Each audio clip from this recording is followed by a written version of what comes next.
ever walk into your home and just feel well off? Like Mhm. there's this weight you can't quite name, maybe a low-level stress, even when things seem outwardly okay? Yeah, I think a lot of people feel that. You're definitely not alone. Today, we're diving into something pretty fundamental, actually. Uh-huh. How our physical surroundings, especially our homes, they deeply affect our mental well-being and, how comfortable we feel. Absolutely. It's huge. We've looked at some really fascinating research plans and articles on the psychology of decluttering, and it turns out it's about so much more than just like neatness. It really is. This deep dive, we're going to unpack that often invisible psychological burden of clutter, the mental fog it can create, Right. and also the surprisingly significant positive shifts that happen when we embrace more orderly spaces. Okay. We'll also explore different ways of approaching decluttering, give you some practical insights, varied perspectives. The idea is to help you craft a calmer, more supportive home. And without feeling totally overwhelmed by info, hopefully. Exactly. Our mission is pretty simple, to show you how taking control of your possessions can actually soothe your mind and uh, transform your living space into a real sanctuary for better well-being.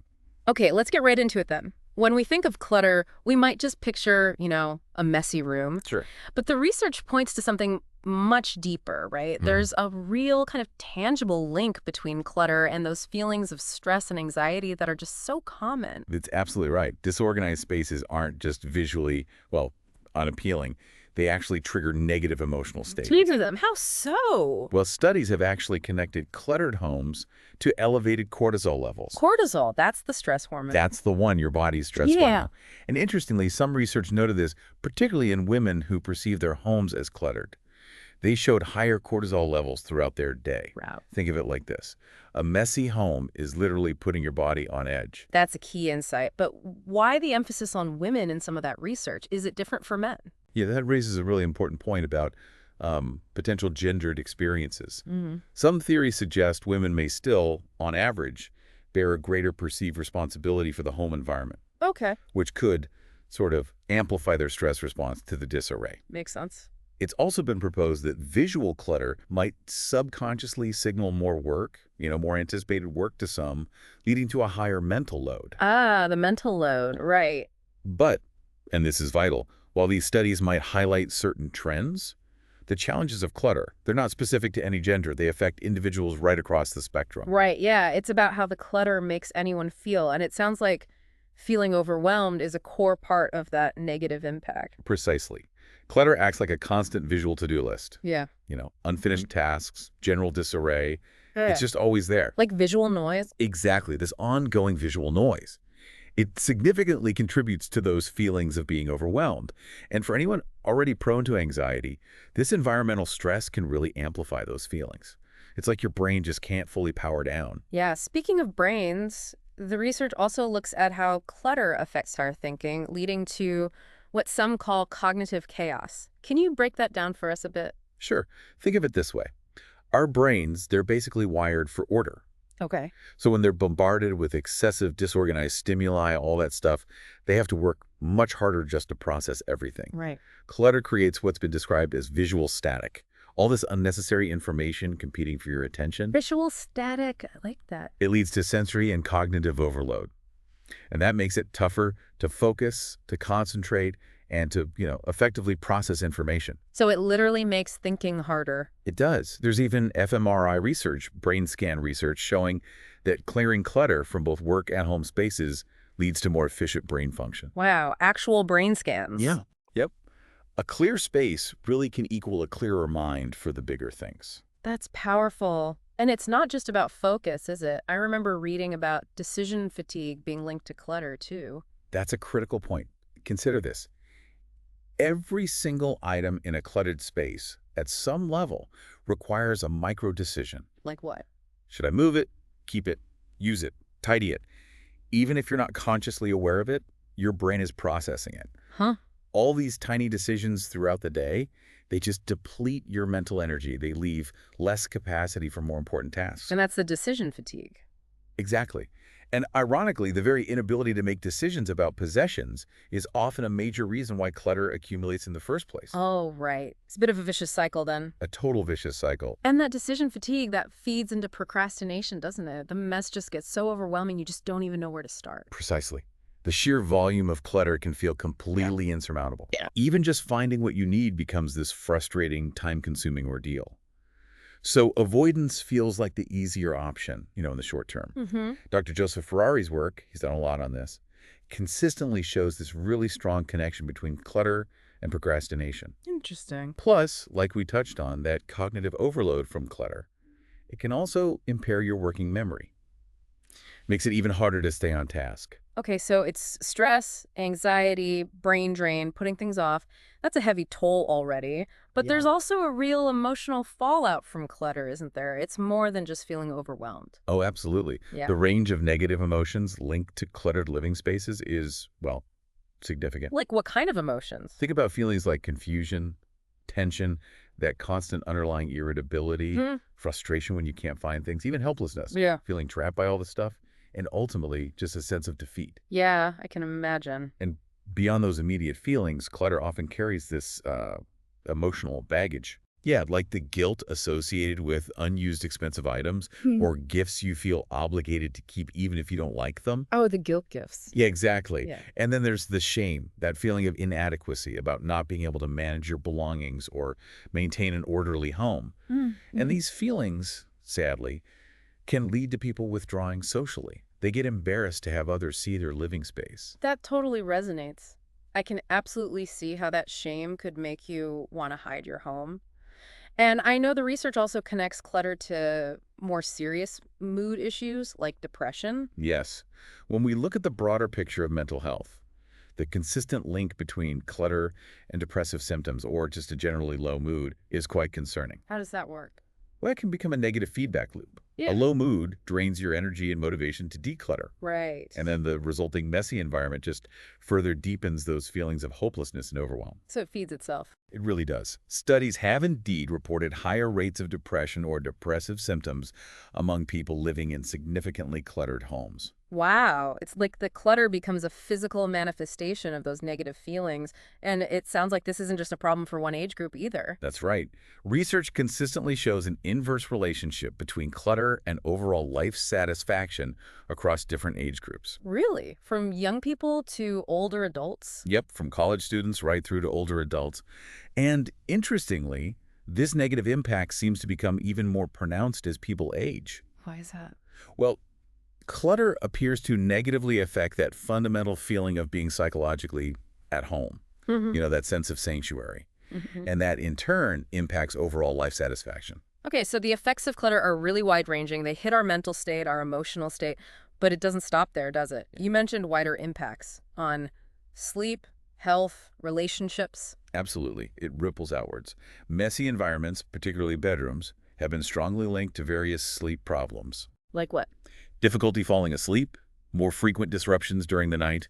That visual chaos can really interfere with relaxation. Yeah, I bet. And beyond sleep, clutter poses both direct and indirect health risks. Direct risks. Yeah, piles of belongings can attract pests, accumulate allergens like dust, mold, mildew, Mm-hmm. which can trigger allergies and asthma. Okay. Disorganized spaces also increase the risk of trips and falls. And in extreme situations, it can even become a fire hazard or block escape routes. Gosh. And indirectly? Indirectly, clutter has been associated with poorer eating habits. Really? How? Well, think about trying to cook healthy meals in a totally disorganized kitchen. It's harder, right? Oh. So studies link it to a higher likelihood of being overweight, making poorer food choices. Wow. Okay. And I can only imagine the strain that clutter puts on relationships, too. Precisely. Disagreements about tidiness and organization are really common sources of tension within households. Oh, for sure. And like we said, that embarrassment can lead to social isolation. And perhaps surprisingly, some research even suggests background clutter might make it harder for us to accurately interpret the emotional expressions of others. Get out. Really? Yeah, which can certainly lead to misunderstandings. That's fascinating. And finally, it's just important to remember that two-way relationship between clutter and procrastination we talked about. They feed off each other, creating this reinforcing cycle of mess and avoidance. Okay, wow. That paints a really clear and frankly quite concerning picture of the downsides. It's way, way more than just how a space looks. It really is.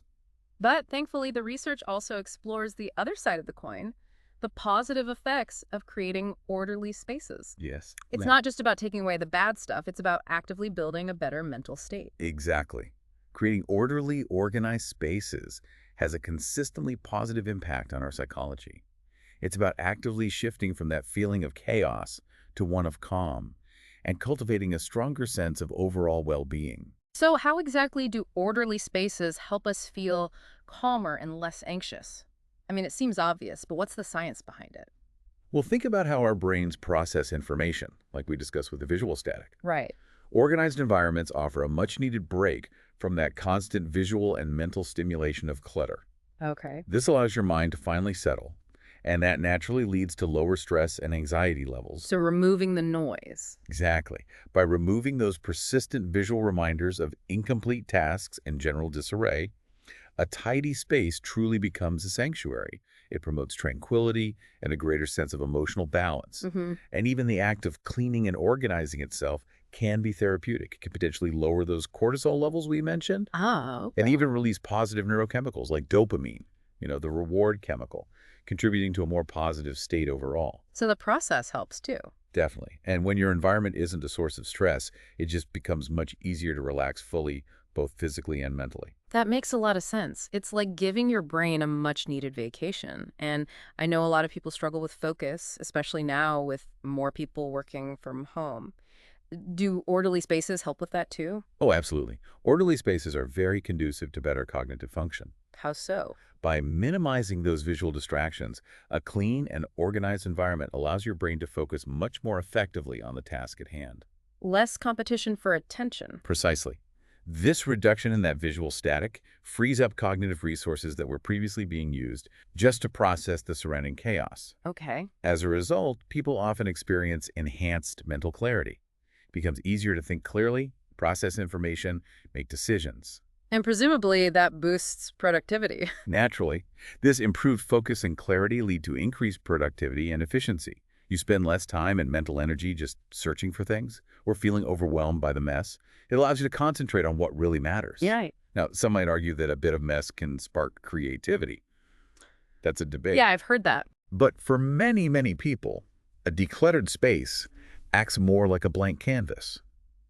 It reduces the feeling of overwhelm and actually frees up mental space for new ideas and problem solving. A blank canvas. I like that analogy. So it's not just about feeling better, it's about functioning better too. Exactly. And I think for a lot of people who feel like they're constantly fighting the clutter, regaining a sense of control would be huge. Does decluttering help with that? Indeed, it does. The very act of decluttering and organizing provides a really powerful way to take back control over your immediate surroundings. Hmm. In a world that often feels unpredictable, being able to exert control over your physical space can be incredibly empowering. Yeah, I can see that. This sense of mastery is actually a central theme in many decluttering approaches we can talk about later. Okay. Successfully transforming a cluttered area into an orderly one gives you tangible evidence of your competence, your effectiveness. It leads to a satisfying sense of accomplishment. That feeling of, I did that. Exactly. And that feeling of competency, derived from managing your environment, directly boosts self-esteem and fosters a sense of pride in your space. That feeling of accomplishment can be so motivating in itself. And I'm guessing all these positive changes, less stress, better focus, more control, they lead to an overall improvement in mood and well-being. Exactly. It all comes together. The combined effect of reduced stress, enhanced focus, and that restored sense of control often result in a noticeable lift in mood and improved overall well-being. Makes sense. Clean, organized spaces just tend to evoke more positive emotions, like calmness and even happiness. Even something as simple as being able to easily find a cherished item can bring a little moment of joy. For sure. And let's not forget the physical health benefits we touched on. Tidy bedrooms are consistently linked to better sleep. Right. Reduced dust and allergens can improve respiratory health, and an organized home can make it easier to adopt healthier habits, like preparing nutritious meals or finding space to exercise. Oh, yeah, finding space to exercise. Research even suggests a link between tidier homes and increased physical activity, Yeah. leading to better physical health overall. Interesting. Plus, the act of donating unwanted items That can provide a surprising psychological boost. How so? Feelings of altruism, contributing, letting go, it feels good. Yeah. And finally, a welcoming, clutter-free home makes it much easier to connect with others, reducing potential isolation and strengthening relationships because you feel comfortable having people over. It sounds like the positive impact of decluttering has so many layers. It's not just about the end result, the tidy space, but the entire process itself has benefits. Precisely. That's a really key point. The positive psychological impact comes from both the process of decluttering, that sense of accomplishment, the almost meditative quality it can have sometimes, the problem solving involved, Uh-huh. and the resulting state of being organized. The reduced cognitive load, the lower ambient stress, and the creation of a peaceful sanctuary. So process and state, both important. It's exactly. This dual benefit explains why people often report feeling better both during and after the task. And it's important to remember that taking control of your physical environment can really be a starting point, like a catalyst, for broader, positive changes in your life. Like a snowball effect. Sort of. It can give you the confidence and the self-awareness to tackle other areas, maybe your habits, your relationships, even your personal goals. Hmm. Decluttering becomes more than just tidying up. It can be a real catalyst for positive psychological shifts. Okay, so our homes are clearly much, much more than just physical structures. They have this real psychological weight. And that brings us to this idea you mentioned, psychological home and sense of place. What exactly do those terms mean in this context? Right. So in environmental psychology, the understanding of home extends far beyond just, the bricks and mortar. Okay. Think of your psychological home as the feeling of safety, belonging, and comfort you associate with your living space. It's really personal, Other than just the building. much more. It's this complex mix of situations, experiences, meanings, and deeply personal feelings. It's intrinsically linked to our sense of identity, our feeling of belonging, our need for privacy, and our fundamental sense of security. Hmm. Our homes really act as these intimate reflections of our inner selves. They provide a space where we can express our values and truly be ourselves authentically. Like an extension of self. Exactly. And one of the most vital psychological functions of a home is to act as that sanctuary, a safe, predictable, and restorative refuge from the stresses of the outside world. A refuge. Yeah. And even our possessions play a role in this. They can act as extensions of ourselves, anchoring our identity within our living space. Okay, so if our home is meant to be this sanctuary, this refuge, how does clutter disrupt that feeling of safety and security? Well, clutter actively undermines that sanctuary function. Instead of calm and predictability, clutter introduces chaos, disorganization, and that constant sense of visual stress into the very environment that's meant to provide peace. Right, the opposite of a refuge. Totally. It can transform your home from that haven into a source of anxiety and overwhelm.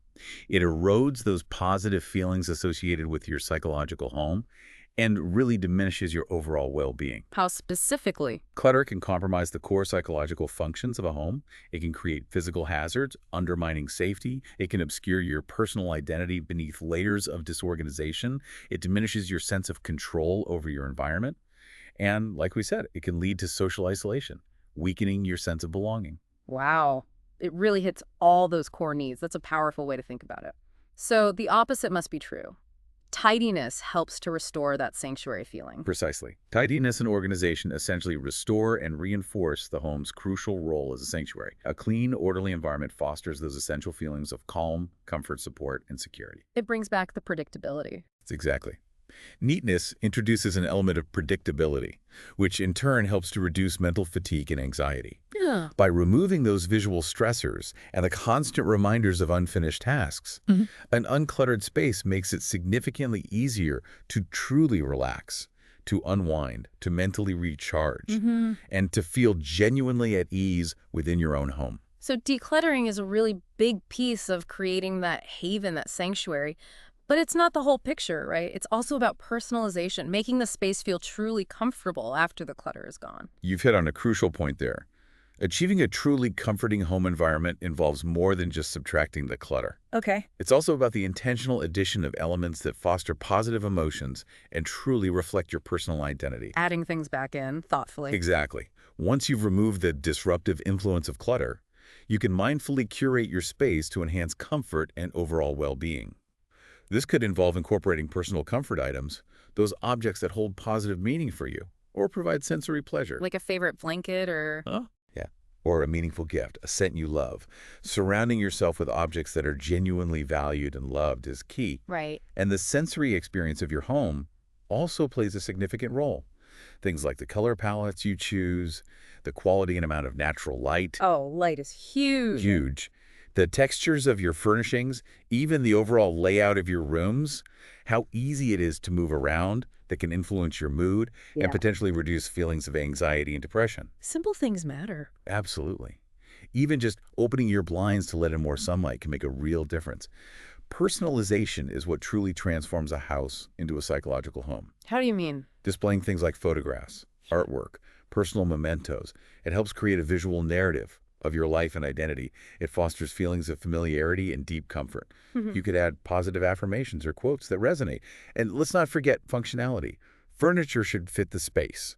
Make it easy to move around. Avoid that crowded feeling. Yeah, good flow. And designing your space with organizational systems in mind from the beginning can really help maintain order in the long run. So it's a balance. Ultimately, yes. Creating a comforting home is about finding that balance. First, removing the stressors associated with clutter, and then intentionally cultivating an environment filled with positive, personalized, and functional elements that truly support your psychological well-being and reflect who you are. Okay, so we understand why decluttering matters so much and how it impacts our minds and our sense of home. Now, let's talk about the how.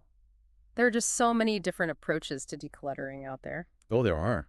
What are some of the key philosophies and methods? And what's the core idea behind each, specifically in terms of promoting that mental calm we've been discussing? Right. There are indeed various pathways to a more peaceful space.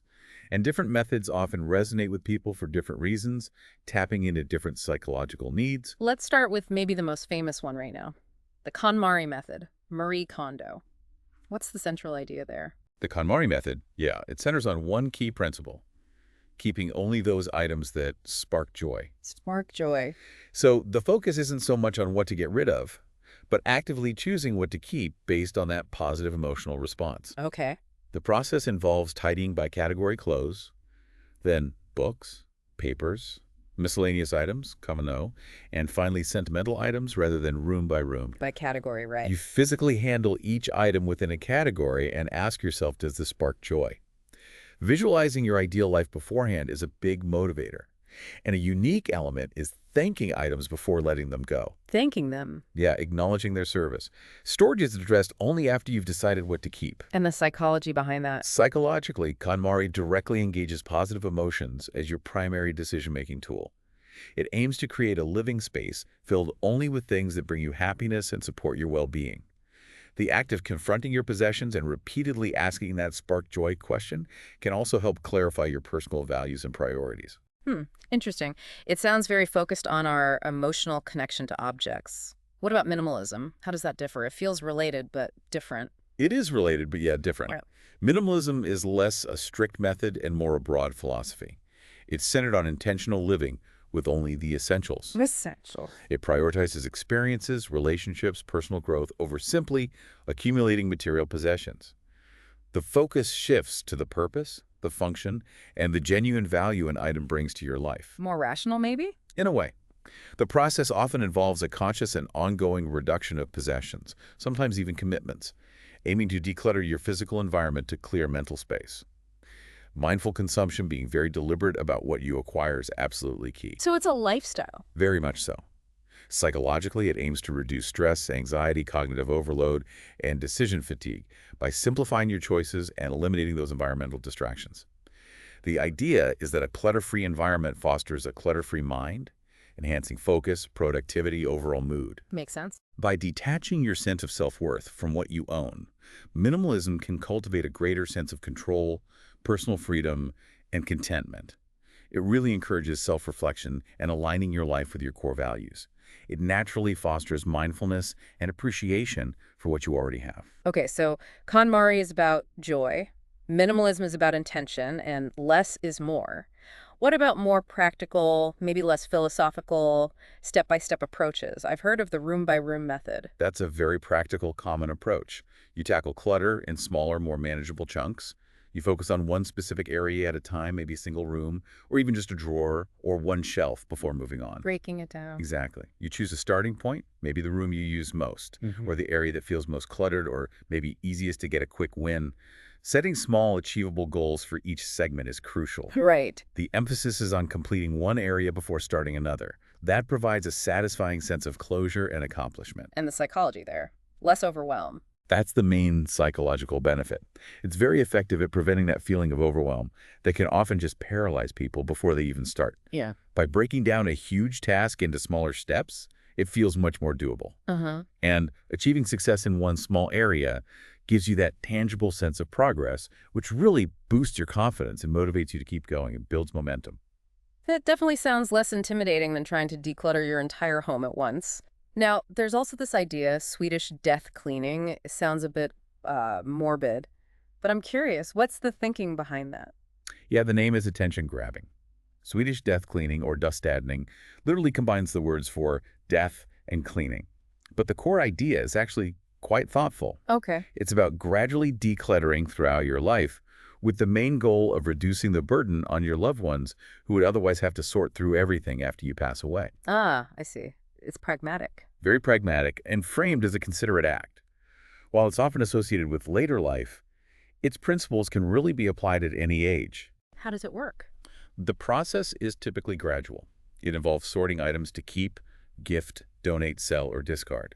It often includes organizing important documents and, importantly, sharing the stories and memories associated with sentimental items with your family. Sharing the stories. That's nice. It is. It's often suggested to start with less emotionally charged categories before moving on to the keepsakes. And a unique idea is creating a single box for highly personal mementos, clearly marked throwaway, just to ease the process for those left behind. Wow. And the psychological side for the person doing it. Well, dust dating offers several benefits. It can reduce stress and overwhelm in the present. It naturally encourages mindfulness and a deep reflection on your life, your values, your possessions, your legacy. A life review, almost. Exactly. This process of reviewing your life through your objects can be quite cathartic and freeing. It can lead to a greater appreciation for the life you've lived. It also facilitates meaningful connections and conversations with loved ones as you share items and stories. And surprisingly, maybe, confronting mortality through this act of letting go can actually foster a greater sense of acceptance and preparedness. By focusing on relationships and experiences over material goods, it can even lead to greater happiness and life satisfaction. That's a really interesting perspective. It's about much more than just tidiness. It's about legacy, connection. Very profound, actually. It can be. You also mentioned some other quick practical methods earlier. Can you just remind us of those briefly? Sure. There's the 4-box method. You just label boxes like keep, donate, sell, trash, and maybe relocate or undecided, and then force yourself to make an immediate decision for each item. Quick decisions. Yep. Then the 1 in 1 out rule, that's more of a maintenance strategy. For every new item you bring into your home, you remove a similar existing item. Keeps things in check. Right. Prevents recluttering. Exactly. And time sessions, like doing a 10-minute blitz, just setting a timer for short, focused bursts of decluttering to make the task feel less overwhelming and easier to fit into a busy schedule. Okay. Lots of options. So with all these different approaches, how do we figure out which one is right for us, especially when our main goal is that mental calm we've been discussing? That's the million-dollar question, isn't it? The most effective method is really personal.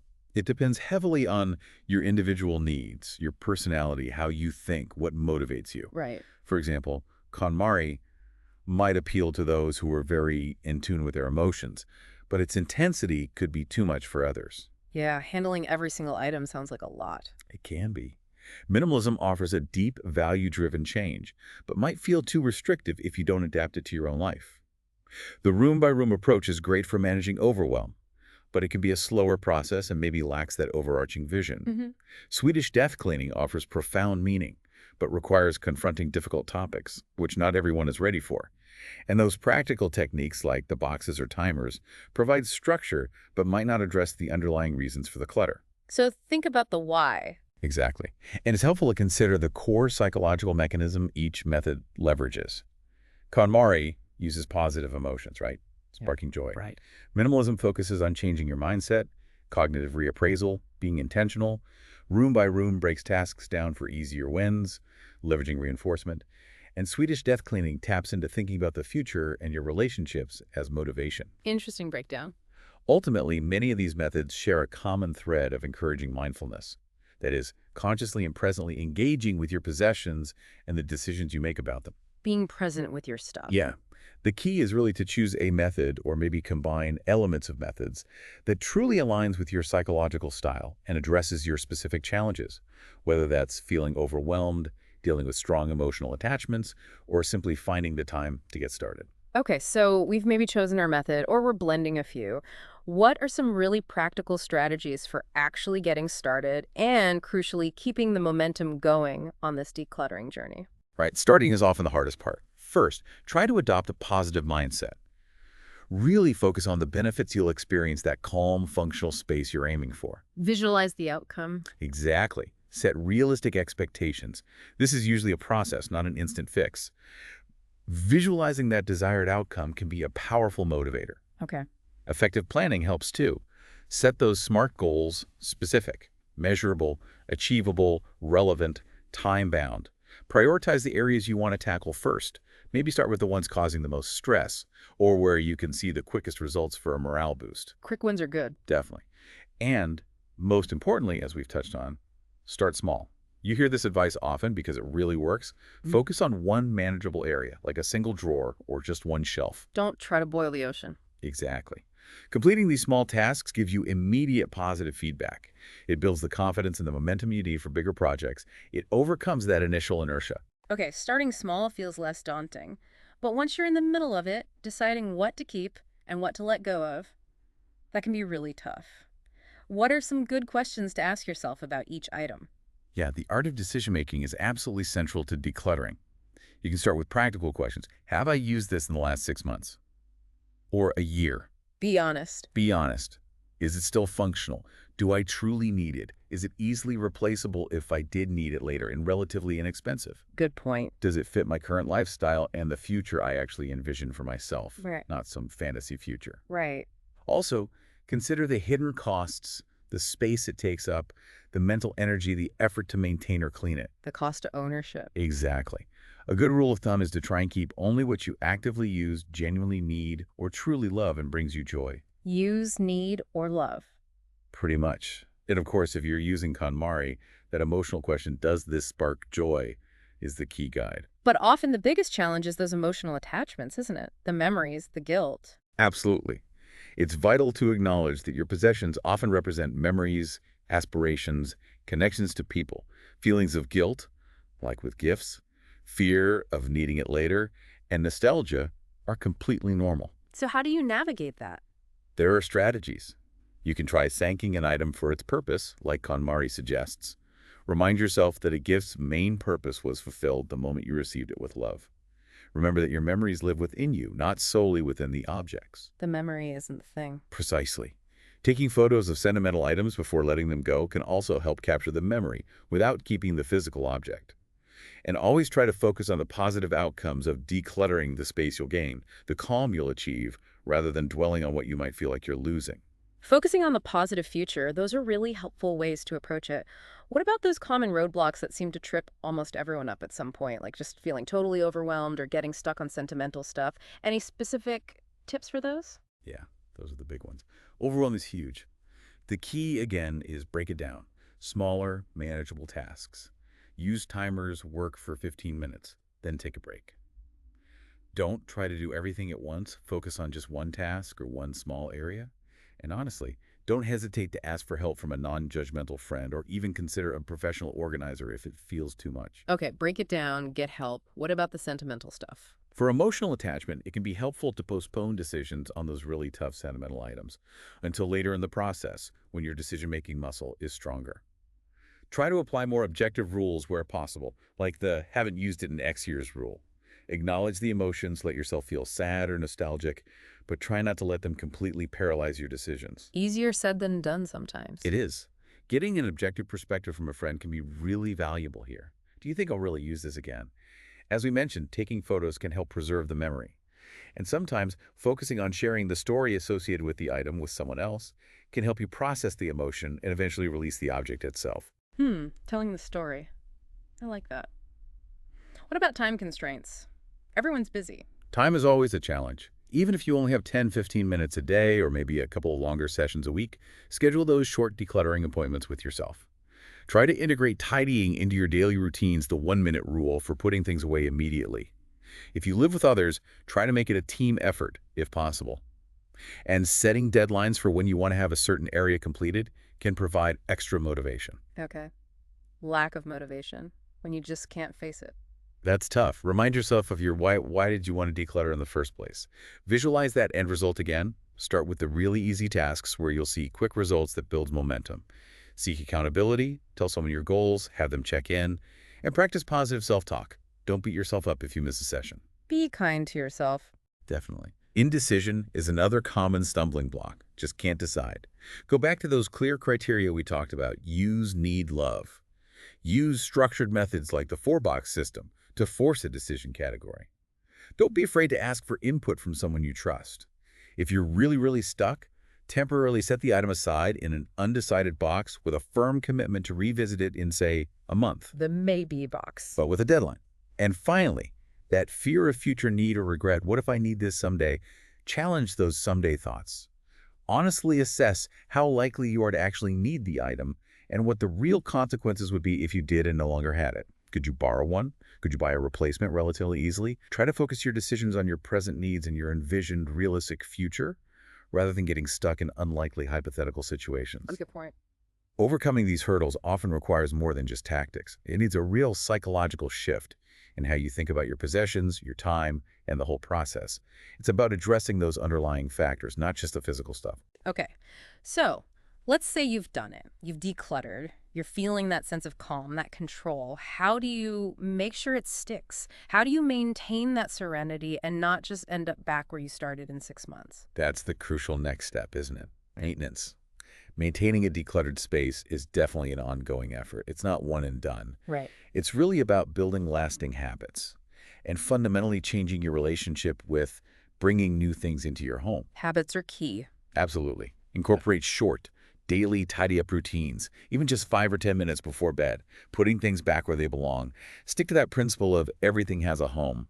Make sure things have a designated spot. Mm. Implement effective and personalized organizational systems that actually work for you.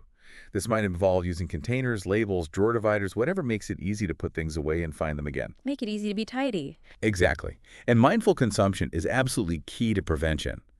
Before you buy something new, really pause and ask yourself, do I truly need this? What value will it add to my life? Will I use it often? Question the impulse. Totally.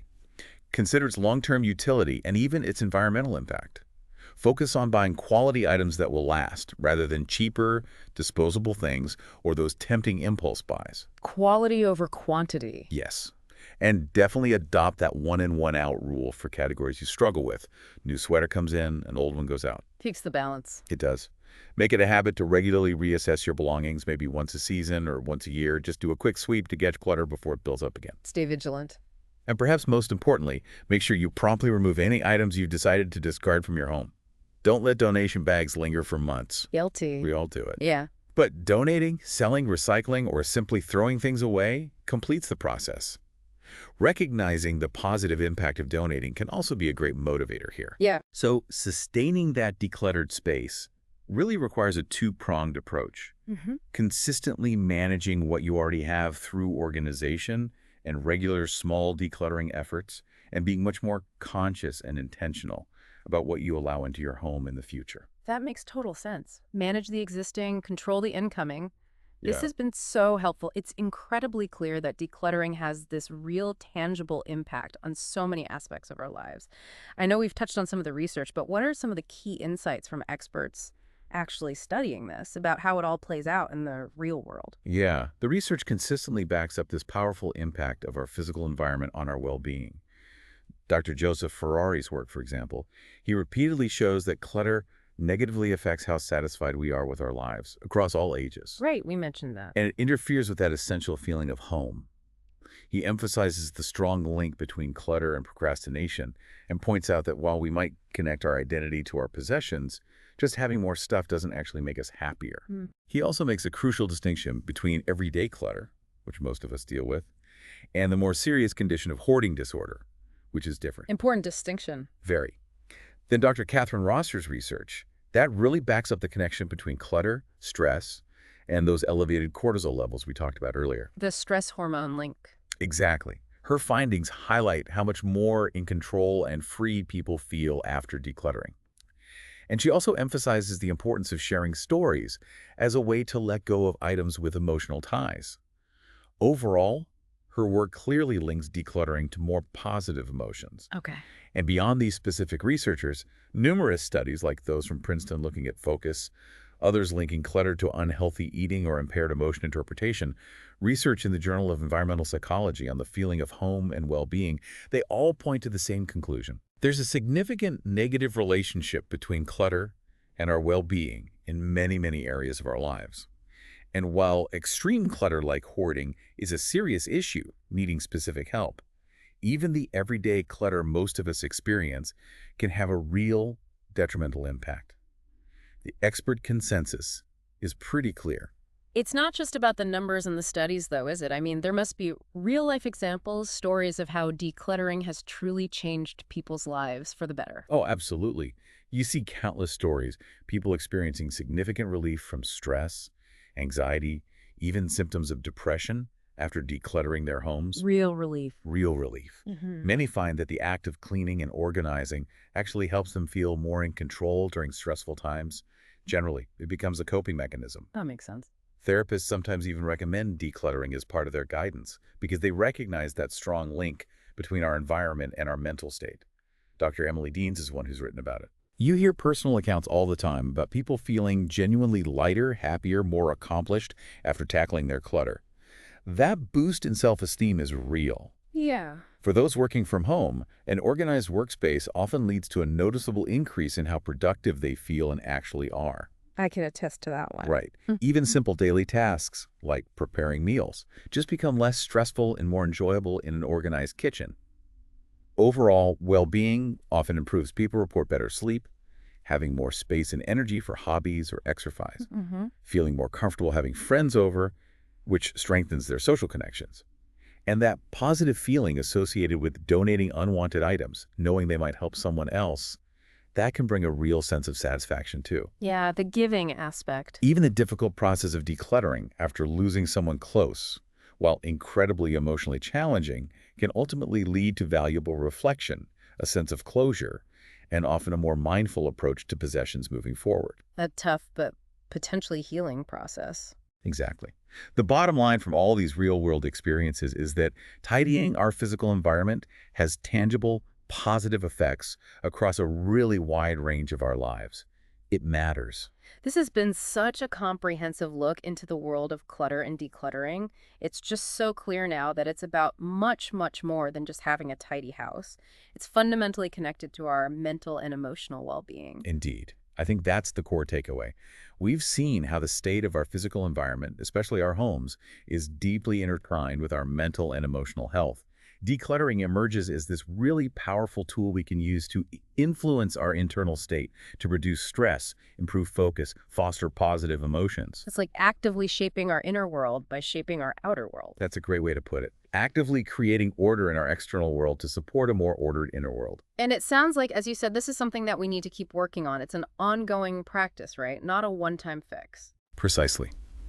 Sustaining well-being through decluttering requires making it a part of our daily lives. It involves ongoing mindfulness, being intentional about what we own and what we bring in, and really seeing it as a form of self-care for our environment. Environmental self-care. I like that. It's about proactively managing our surroundings to help regulate how we feel. You could call it proactive environmental self-regulation. So decluttering is more than just cleaning. It's a way of taking care of ourselves and our mental space. Exactly. And the process itself can be a real catalyst for personal growth. It requires self-reflection, decision-making, problem-solving. It builds valuable skills and self-awareness along the way. As Marie Kondo so insightfully said, there's a deep connection between what we choose to own and how we ultimately want to live our lives. Sorting through our stuff forces us to confront that connection. Wow. So the power really is in our hands then, to shape our surroundings and by doing so, shape our inner experience. And even those small, consistent steps we talked about can lead to a clearer mind, a more comforting home, and ultimately a greater sense of peace. That's absolutely the key takeaway. It doesn't have to be a massive overhaul overnight. Small steps matter. Okay, well, on that thought, maybe something for you, the listener, to consider. Yeah. Think about one small area in your home, just one little spot, that if you decluttered it, could give you the most immediate sense of calm or accomplishment right now. What would that area be? And what's just one small step, maybe something you could do today to begin that transformation?